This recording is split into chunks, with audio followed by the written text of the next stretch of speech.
মানে দুটা আৰু তিনটিৰিয়া মানে তিনিটা সাতটিৰিয়া মানে চাৰিটা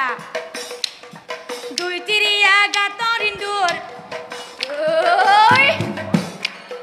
তিনটিৰিয়াই নাপায় ভাত মজা ধুনীয়া দেখা পাই বিয়া হৈ আছিলো নহয় এতিয়া বুঢ়াই ভাতে দিবা নৰে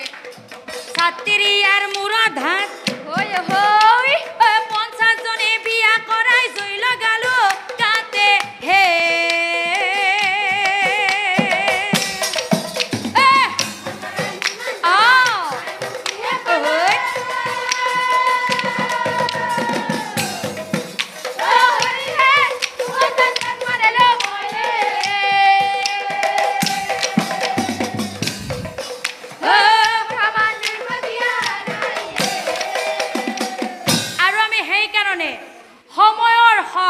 সময়ত মৰা উচিত যদি বিয়া পাতিব সময় হৈছে তেতিয়াহ'লে বিয়া পাতিব লাগে সেই বুলি বৃদ্ধ বয়সত বিয়া পাতিবলৈ গৈ এই সৌভৰি ঋষিৰ দৰে কৈ আপোনালোকে লতি খচি হৈ নমৰিব সেই সৌভৰি ঋষিয়ে বৃদ্ধ বয়সত বিয়া পাতিছিল কিমানজনী 50 জনী আৰু সেই 50 জনী কন্যাৰ পৰা 50,000 সতী সন্তান জন্ম হৈছিল আৰু সেইকাৰণে ঋষিয়ে ভাবিছে এয়া মই কি কৰিলো ভগৱান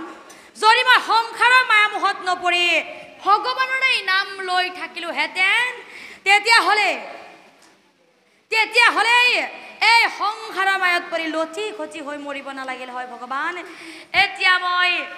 এতিয়া মই কি কৰোঁ আৰু সেইকাৰণে আমি যিমান ব্যস্ততা নাথাকো কিয় ভগৱানৰ নাম আমি পুৱা গধূলি লৈ থকাটো উচিত কাৰণ কলি যুগত হৰিৰ নামেই শ্ৰেষ্ঠ ধৰ্ম কলি যুগত হৰিৰ নাম বিনে গতি নাই গতিকে আমি সকলোৱে হৰিৰ নাম লৈ থকাটো উচিত ইটো কলিৰ যুগে হৰি